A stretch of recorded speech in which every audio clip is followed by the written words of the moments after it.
Hey guys, Theron Asbury here with Revital Outdoors, bringing you another exciting podcast. Tonight we have Mr. Jim Leary. He fished last year on Lake Pickwick and was able to get runner-up in the BFL event out there. So we're very, very excited to have him on here. We're going to talk to him about his tournament last year and what he predicts will be successful on Lake Pickwick in 2022. So we're going to bring him in just a minute. Real quick, for all of you who have subscribed to our YouTube channel, we just want to take the time to say thank you. If you haven't already, be sure you hit that subscribe button for our YouTube channel at Revital Outdoors. This will notify you when all of our podcasts and all of our content are hitting our channel, and we have a lot of great content coming your way in the very near future. Also, check us out on our website. If you've never heard of Revital Outdoors, we're a premium CBD company. We offer premium CBD products to all outdoor enthusiasts. This is great for inflammation, aches and sorenesses, trouble sleeping at night, anxiety, whatever you may have as an outdoor enthusiast. Our products will help you stay in the field longer, doing what you love, and feel more comfortable doing that. So be sure to check us out, revitaloutdoors.com. Also, check out our Pro Staff application if you're interested in becoming an affiliate or a Pro Staff to Revital Outdoors. And as well, check out our social media accounts on Facebook and Instagram. That being said, without further ado, let's go ahead and get to this podcast. We've got Mr. Jim Leary from Lake Pickwick. How you doing, buddy? I'm doing pretty good. How about yourself? Doing great, doing great. So let's just go ahead and get into it, man. Last year, second place, almost walked away with the victory. You're a known hammer on Lake Pickwick. Did a little research on you. You know your way around Lake Pickwick. So talk to us about last year's tournament. What did you do prior to the tournament leading up in practice? And then what did you find to be successful in catching your fish? There's a lot of current last year rolling through there. And I think I had about 3 days of practice. Started deep and worked my way shallow until I ran into them. And down below Natchez Trace on some of them bars down there where I started figuring it out. I was able to throw crankbaits and chatterbaits. And right. It just, you got a bite here and you got a bite there. It wasn't like I was sitting in one spot just catching them.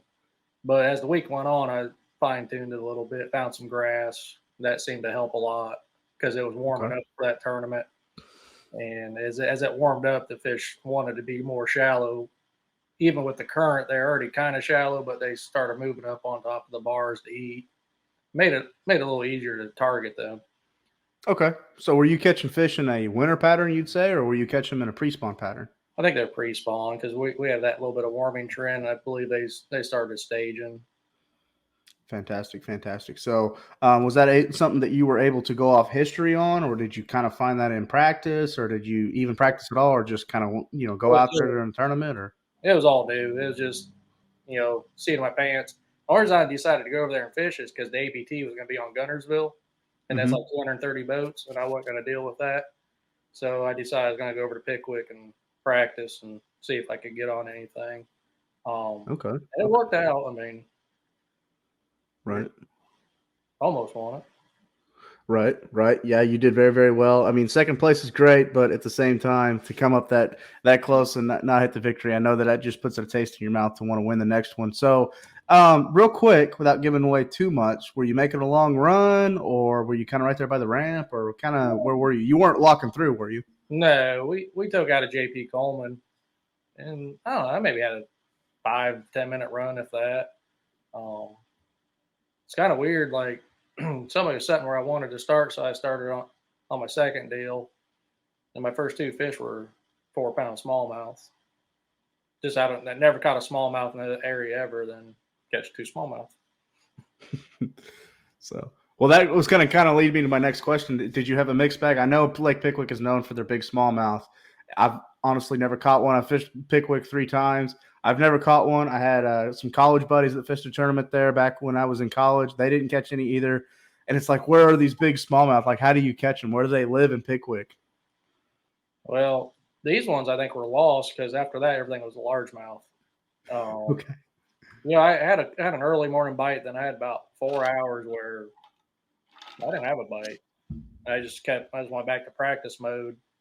And at the end of the day, I just working up a bar and made a stupid cast out in front of the boat as far as I could and talking to my co-angler, and it took off. It just started swimming off. And I figured out what they were doing. Then they wanted it slower. And I was able to call 3 times there in the probably about the last 45 minutes. It got rid of. I got rid of 3 2-pounders with basically 3 3/4. Mm-hmm.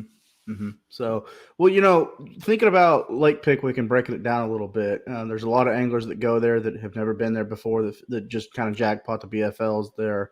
So, help us understand as anglers, is Pickwick this time of year, is it a run and gun lake, or do you really need to try to find an area where you can get bites and kind of dissect it from there, maybe pick up that Carolina rig or that jig, or are you just running the bank with a reaction bait and hoping to run into the 5 that you need? I kind of like to try to settle down an area and figure them out in that area because there's fish all over the lake. It just mattered, what do you know about the ones in that area, where they're at, where they're going, what time they're feeding, which I didn't know any of that. I mean, I just basically was practicing during the tournament after my first spot. And you could run and gun there, I think. Probably do pretty good if you're like really know the lake, like everyday fishermen out there. But I'd rather just sit down in an area and figure it out. If it ain't working, then I'll just go do something stupid and see if it works. No, I understand. So I also want to know, you talk about throwing a lot of reaction baits. Are you targeting, shad patterns with your reaction baits this year, or are you kind of, you're in Lake Pickwick is kind of set up in the area where anglers can also throw crawfish pattern reaction baits as well. So do you throw both, or what do you find more successful in the color patterns of your baits? I throw both because you just never know what they have on their mind for that day, and I've had them both work at the same time. So sometimes I don't believe it's color. Sometimes maybe it is color. But that day there, it didn't really matter what color I was throwing. I just wanted that style of bait. Right.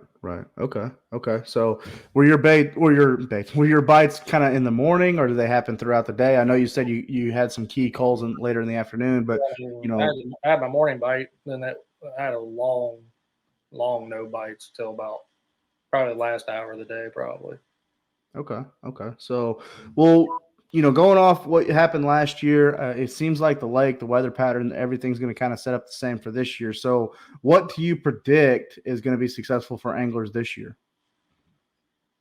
Oh, I'm gonna think crankbait. I think crankbaits are going to be the deal over there. It stuff I'm seeing. It just seems like crankbaits are really starting to happen, and they weren't real hopping when I went over there last year. So I'm thinking some kind of crankbait, either a square bill or like a DT6 or maybe DT20, something like that. Really, even going deep. Okay. Lake Pickwick has got a lot of different structure in it. It's got grass, it's got wood, it's got long bluff walls, it's got secondary main lake points. If for an angler that wants to go and just scrap history and just try to, increase the amount of bites he gets throughout the day, what would you be targeting? Probably go the tail race and Okay. go up there and drift. I mean, you're always going to get bit in the tail race. It's just, as long as you get the right drift.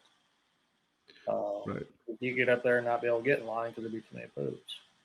Okay. And I think we're going out of counts, I think. Mm-hmm. You are. So it takes some people want to make that long run. So I think there might be some openings up there this year. Okay. So let's kind of switch gears a little bit. What about as a co-angler? What would be, maybe 3 rods if a co-angler was going to take? What would you recommend that they put into their tackle box and take? Alabama rig, chatterbait, and a trap, or crankbait. It's hard. I think it's hard to crank out of the back of the boat because if you're target fishing or you're trying to hit something, it's hard for a co-angler to do. But with those other baits, you can fan cast around and usually catch them. I mean, they do it all the time back of the boat to me. So just Right. they'll throw out in the abyss and catch a 5-pounder. Okay. So, well, we're coming on to the early spring, kind of the pre-spawn time of the year. Will the grass on Lake Pickwick be a factor for anglers to be successful in this tournament? I think so. Okay. I mean, unless it gets really cold, leading up to that tournament, and our forecast is looking pretty good. So I really think it'll be a big weight tournament if this weather stays on a warming trend. You may actually start seeing fish getting on shallow flats at that point too, if it warms up that quick. Fantastic. So the other thing I want to ask is, Pickwick is known for having a few docks on it. And it's not choked full of docks, but it's got some docks. It's got some areas that have really, really good structured docks. I mean, it's got a lot of wood around it. It sets up perfectly with the depth and everything. Do you think an angler can go up shallow and try to flip some of those docks, or throw maybe an Alabama rig down the side of them, or a fluke or a jerkbait or something like that? I don't see why not. I believe that one Johnson boy in the elites sat on a dock on the last day and he had 20-some pounds off one dock. He did. Yeah, docks are always something you got to fish. Yeah, that was kind of a Canadian tournament. We watched Gussie walk away with that, but then I believe it was Corey Johnston. He gave him a run for his money that final day. Well, Bill Lone won that tournament. Oh, it was Bill Lone. Okay. Gussie won up on Tellico. Okay, I got you. So, well, Jim, a lot of great information. Is there any last final thoughts, or anybody you want to thank that helps your fishing career, or what are you looking forward to with this year, and just overall final thoughts that you think will be successful on Lake Pickwick? I really think the guy that keeps an open mind is going to probably do the best there, at practice and tournament. And mainly me, I'm focusing a lot on the Toyota Series this year since the championship is here on Guntersville in November. I kind of like that.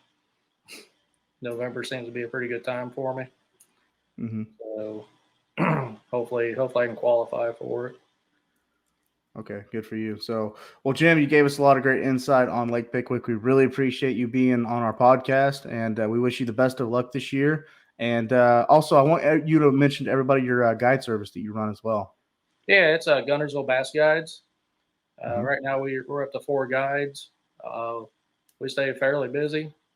Like the 4th guy we added this year, he's just picking up the slack or the overflow, and he's getting pretty booked now. I just booked him 4 more trips before we got on this podcast. So our phones are ringing. We're busy, and we're just blessed to have the opportunity to fish for a living. Absolutely. So, well, Jim, it's been an honor having you on our podcast. We hope to hear from you soon. That's usually a good thing because at Revital Outdoors, our podcast this year, kind of our theme is we're doing a pre-tournament podcast and then a post-tournament podcast. So, we're talking to the guys that are doing successful this year, and we hope to have you back on. We wish you the best of luck. Also, for all the listeners out there, if you're interested in going to Lake Guntersville, Lake Pickwick, you're interested in a guide trip, you want to have a fun time with your family, make sure you check out Jim's guide service. And you can find him on Facebook as well. He's got all the information there. And Jim, we just want to thank you for being on board with us for this podcast, and we wish you all the best of luck. And I appreciate it. Thank you. Yeah, thank you. From all of us at Revital Outdoors, thank you for tuning into this podcast. A lot of great information for Lake Pickwick and the guys fishing the BFL tournament this coming year. We've got that tournament coming up in a few weeks. So good luck to all the anglers out there. God bless. Be safe, and we will talk to you soon.